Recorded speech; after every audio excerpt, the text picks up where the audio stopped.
All right, so what we're going to talk about now is actually hooking our sample line tubing up to our sample vessel. Whether you have the plastic blow molded or standard package with the magnetic float style flow switch, or if you have our Pro Series with the acrylic block and rotary flow sensor, as I mentioned before, the water flow through this vessel operates the exact same way. Water goes in on the left, out on the right. Your center valve is going to be your sample line. So what we're going to do here now is we're going to hook up the tubing to the sample vessel. It's very important to make sure that we hook the correct tubing up to the correct valves. As I've mentioned multiple times, your valve on the left is your influent line. That's your water coming in. So that's water flowing in through that tubing into the sample vessel. This line is directly, again, after your filter, very first thing after your filter, before any chemical injection point, any heater, any UV, any ozone system, any other piece of equipment. We want the purest water going into this sample vessel. So we're going to hook our influent line up to the left-hand valve.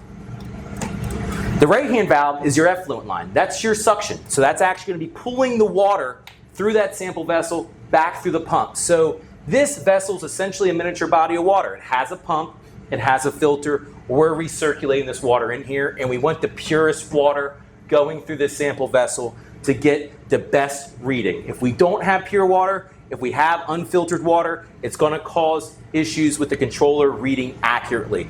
We want to make sure that we have pure water coming in on the left, and we're going to have our effluent line on the right.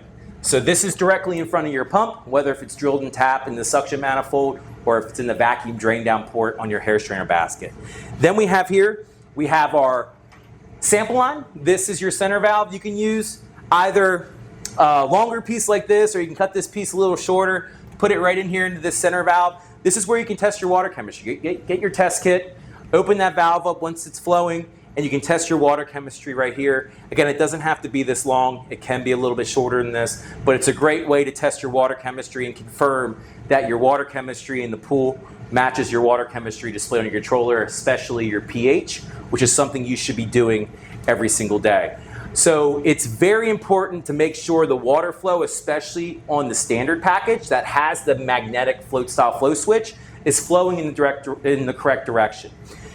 You may put your sample lines in the pipe in the right direction, but if you mix up these tubes, it could cause problems. This magnetic float style flow switch, it has to float up and actually engage with the sensor up top to close that circuit and register flow. If you go in on the right and back out on the side that the flow sensor's in, it's going to force that flow switch down, and it's not going to ever register flow, and you're going to have a problem.